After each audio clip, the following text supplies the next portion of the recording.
Senior सहाफ़ी तज़कियाकार सलीम साफ़ी साहब ने भी हमें ज्वाइन किया है। सलीम साफ़ी साहब, एक तो इस्तेहकाम पाकिस्तान पार्टी का मुस्तकबिल, उसके बारे में हम बात कर रहे हैं। अभी बात हो रही थी शाह महमूद कुरैशी साहब की, तो उससे याद आया कि एक और बड़ा अहम नाम है, वो है परवेज़ इलाही साहब, जो कि PTI के चेयरमैन जो पॉलिसी अपनाए हुए हैं उसके साथ वो नहीं चल सकते ज़्यादा देर तक। वो टकराव की पॉलिसी पर इतना यकीन नहीं रखते, हमारी तो यही अंडरस्टैंडिंग है। इस सूरत हाल में ये जो सियासी मंजरनामा बन रहा है, जिस तरह की डेवलपमेंट्स हो रही हैं, वो कहाँ पे जाएंगे, आप क्या समझते हैं? देखिए, मेरे ख्याल में तो धीरे धीरे अक्सरियती लोग जो PTI के हैं वो जहांगीर तरीन के ग्रुप में ही आएंगे। मसलन खैबर पख्तूनख्वा की जितनी भी PTI की इस वक्त बड़ी शख्सियात हैं वो राब्ते में हैं, उनके मुज़ाकरात जारी हैं और सेकंड फेज़ में वो सारे मिल के इज्तिमाई तौर पर जहांगीर तरीन की तरफ आ सकते हैं।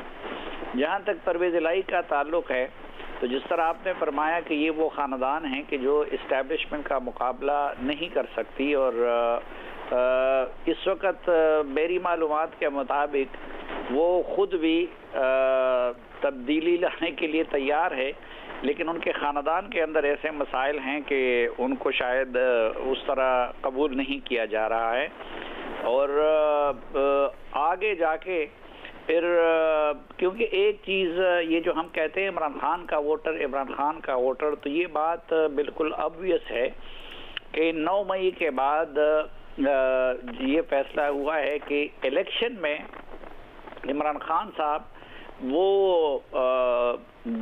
डिस्क्वालीफाइड भी शायद होंगे और जेल में भी होंगे और उनके नाम पे टिकट लेना या उनके नाम पे खड़ा होना उस तरह होगा जिस तरह के इल्ताफ हुसैन के नाम लेना या उनके साथ खड़ा।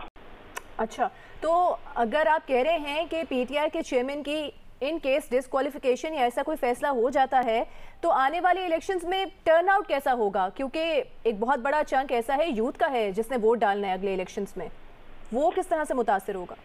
देखिए, ये यूथ आप देखिए, जो MKM का जो यूथ था जो इल्ताफ हुसैन से वाबस्ता था, वो बड़ा आइडियोलॉजिकल था इनकी बनिस्बत। ये तो देखिए, ये लोग जिस रास्ते से गए हैं उस रास्ते से आए भी थे या लाए भी गए थे। इनमें किसी का इमरान खान की आइडियालॉजी के साथ कोई मुआफ़क़त नहीं थी।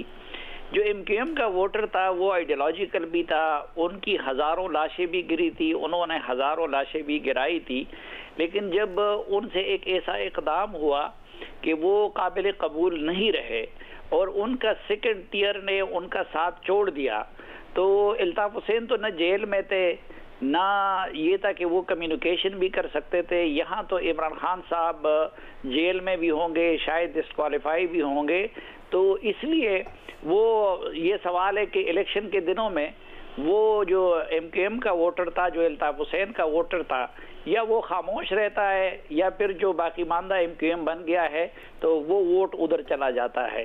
तो इधर भी मुझे लगता है कि जो अगर उसके बाद भी इमरान खान साहब का कोई सपोर्टर रहता है तो वो या तो खामोश होगा या फिर वो इन्हीं लोगों के साथ चूंकि राब्ते में होता है। अब अगर जेलम में इमरान खान का वोटर था तो इमरान खान तो खुद उनसे राब्ते में नहीं था ना, उनसे तो फवाद चौधरी राब्ते में था, वो राब्ताकार का किरदार अदा करता था। तो या इनकी तरफ जाएगा या फिर उसी तरह खामोश रहेगा जिस तरह कराची में इल्ताफ हुसैन का वोटर है। जी अच्छा शाहज़ेब, आप कहिएगा, यही वोटर की बात और इलेक्शन रिजल्ट्स की बात ज़ाहिर है बड़ी अहम है कि ये मटीरियल यानी हो तो गया, ये नई जमात बन गई है, ये जहांगीर तरीन के साथ आ गए हैं, लेकिन इलेक्शन में मतलूबा नताइज, क्योंकि जब तक ये PTI में तमाम लोग रहे इन्होंने अपना कद काट उतना बनाया भी नहीं, कोशिश भी नहीं की और हमेशा से वो PTI चेयरमैन के बारे में कि वोट तो उन्हीं का है, वोट तो उन्हीं का है, वोट तो उन्हीं के साथ है, यही गर्दान करते रहते। तो क्या इलेक्शन में वो मतलूबा नताइज मिल पाएंगे इन सबको? और परवेज़ खटक को भी ज़रा सा थोड़ा सा उस पर भी एनालिसिस दीजिएगा। असद कैसर और परवेज़ खटक भी अभी हैं इस गेम में, तो वो कहाँ खड़े होते हैं, ये भी बड़ा इंपॉर्टेंट होगा। देखिए, परवेज़ खटक और असद कैसर के हवाले से मेरा ख्याल है कि सलीम साफ़ी साहब ज़्यादा दुरुस्त बता सकते हैं, क्योंकि अब तक जितना भी हुआ है, अगर किसी सहाफ़ी की सारी प्रिडिक्शन से ही साबित हुई हैं तो वो सलीम साफ़ी साहब हैं। उन्होंने ट्वीट किया था कि जहांगीर तरीन अहम तरीन होने वाले हैं, फिर अचानक जब फवाद चौधरी और ये लोग गए मिलने इमरान इस्माइल, तो सलीम साफ़ी साहब ने ही कहा था कि ये गए ही उन्हीं के ईमा पर हैं और 48 से 72 घंटे के अंदर अंदर उनके साथ आपको जहांगीर तरीन के साथ खड़े हुए नजर आएंगे।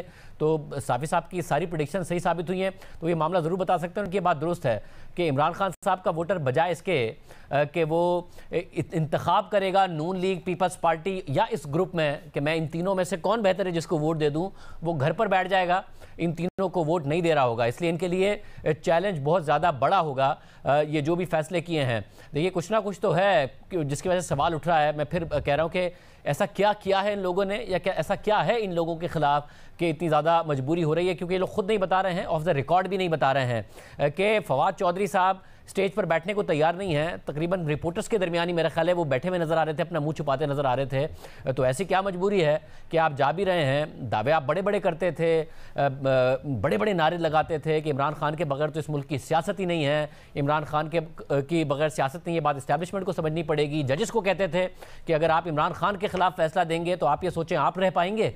ये आलम था, धमकियों का आलम था कि आप कारकुनों से कहते थे तेरा बाप भी देगा आज़ादी, हम छीन के लेंगे आज़ादी। किसके खिलाफ कह रहे थे? क्योंकि ज़ाहिर पोजीशन बदल गई थी। शुरू तो किया था अमेरिका के खिलाफ नारा लगा के, मगर बन गया था जनरल बाजवा के खिलाफ वो नारा कि जी आपने हमें निकाला था, अमेरिका को तो मिसगाइड किया था। ज़रा अमेरिका एक सुपर पावर, उसको ज़रूरत थी कि उन्हें जनरल बाजवा यहाँ से बताएं, हुसैन हक्कानी के ज़रिए बताएं कि असल में आपको पता नहीं है कि इमरान खान आपके बड़ा खिलाफ है। और उसके बाद उन्हें एहसास हुआ कि हमें ये सारी की सारी मूवमेंट करनी है। हालांकि पहले इल्ज़ाम ये लगाया था कि जो हमारे जितने भी लोग थे उनको एम्बेसी में मिलकर पैसे खिलाए थे, मीडिया को अमेरिका ने पैसे खिलाए थे। तो पूरा का पूरा यूटर्न लेगा, हकीकी आज़ादी का नारा, जिहाद का नारा। मगर इन लोगों ने ये जो इतनी तेज़ी से पोजीशन शिफ्ट की है, ये बहुत सारे सवाल उठाती है। डायलॉग याद आता है मुझे डॉक्टर आमिर लियाकत हुसैन मरहूम का कि हम आए नहीं हैं, हम लाए गए हैं, और वो ज़ाहिर है वो होता इमरान खान साहब के लिए था। अच्छा, यही बात लेके जाते हैं सलीम साफ़ी साहब के पास। उनके पास काफ़ी इन्फॉर्मेशन भी है आजकल, जिस तरह कि अभी शाहज़ेब आपने भी कहा है।